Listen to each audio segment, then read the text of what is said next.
एक संत हुए, उनका नाम था विल्व मंगल। क्या नाम था? विल्व मंगल। एक बार विल्व मंगल जी कहीं बैठे थे, तभी एक सुंदर कन्या वहां से जा रही थी। तो विल्व मंगल जी ने जैसे ही उसके रूप को देखा तो रूप पर इतने मोहित हो गए, उसके पीछे पीछे चलने लगे।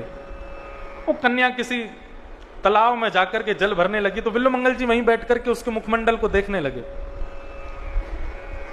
उस कन्या ने सोचा कि बेचारे संत हैं, शायद कुछ काम होगा। उसने पूछा, महाराज जी आपको कोई काम, मैं कुछ सेवा करूं? बोले नहीं, कुछ नहीं, बस तुम्हारे मुख को देख रहे हैं, कितनी सुंदर हो तुम। उस कन्या को बड़ा असहज लगा, अपने घर को दौड़ने लगी। तो विल्व मंगल जी उसके पीछे पीछे जाने लगे। घर के अंदर जाकर के उसने तुरंत मटका रखा और अपने पति से जाकर के बोली, देखो एक बाबा मेरे पीछे पीछे आ गए घर तक, और वो मेरे रूप को देखने में बड़े आतुर हो गए, और मुझे तो बड़ा गलत लग रहा उनका व्यवहार, आप देखो जरा। पति ने जाकर के जैसे ही महाराज जी को देखा, पति सत्संगी था, पति ने विल्व मंगल जी को अपने घर में बुलाया, आसन दिया, भोजन कराया। सब करवाने के बाद विल्व मंगल जी बोले, बेटा मैं थोड़ा थक गया हूं, थोड़ा आराम करना चाहता हूं, तुम्हारे कक्ष में आराम कर लूं? बोले हाँ आराम कर लो। विल्व मंगल जी आराम करने के लिए गए। जाते जाते उस कन्या से कह के गए, बेटी हमको प्यास लगी है, थोड़ा जल लेकर के हमारे कक्ष में आओ। तो अपने पति के पास गई, बोले मुझे बहुत अजीब लग रहा है इनका व्यवहार, अब ये जल अपने कक्ष में क्यों मंगा रहे हैं?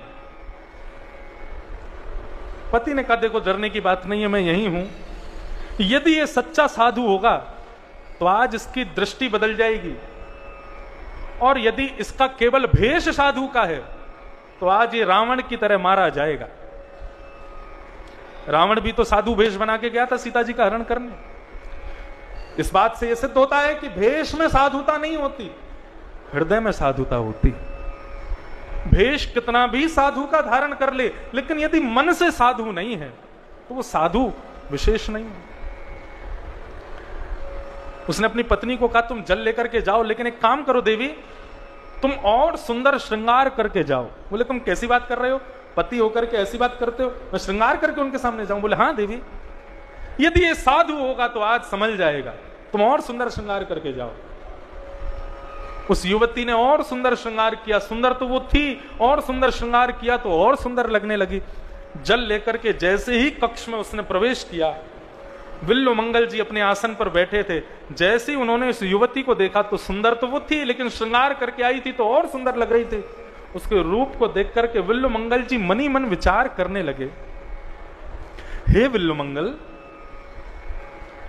तो इस युवती के साधारण से सौंदर्य पर मोहित होकर के इसके पीछे पीछे चल करके इसके घर तक आ गया, और ये साधारण सी स्त्री तेरे पास और सुंदर श्रृंगार करके तेरे सन्मुख आकर के खड़ी हो गई। यदि इतनी व्याकुलता, इतनी तत्परता, इतनी तड़फन तूने श्याम सुंदर के रूप को देखने के लिए की होती तो आज इस युवती की जगह तेरे सामने त्रिभंग ललित श्याम सुंदर खड़े होते। ऐसे इस युवती के पीछे चल करके गया। ऐसे यदि वृंदावन बिहारी के पीछे पड़ा होता, उनकी रूप माधुरी पर यदि तू मोहित हुआ होता, उनके रूप देखने के लिए यदि तू तड़फा होता, तो आज निश्चित ही इस युवती की जगह श्याम सुंदर, अखंड कोटि ब्रह्मांड नायक, काम को भी अपने रूप पर मोहित करने वाले श्याम सुंदर तेरे सामने खड़े होते। कोसने लगे खुद को विल्व मंगल। उसी समय उस युवती को बुलाया, युवती ए लाली मेरी बात सुनो बिटिया, मेरा एक काम करो। उसने पूछा आज्ञा करो। बोले तुम्हारे घर में यदि 2 सुई हो तो सुई लेकर के आओ। युवती सुई लेकर के आई। विल्व मंगल जी ने दोनों सुइयों को पकड़ा और श्याम सुंदर का स्मरण करते हुए, अपनी आंखों को कोसते हुए विल्व मंगल जी ने दोनों नेत्रों को फोड़ दिया। बोले ये नेत्र संसार के साधारण से सौंदर्य पर मोहित होते हैं, आज मैं इनको नष्ट करता हूं और आज के बाद ये नेत्र अब अंतर्मुखी हो जाएंगे। यदि देखना है तो केवल और केवल श्याम सुंदर को हृदय में दर्शन करो, उनके पीछे चलो।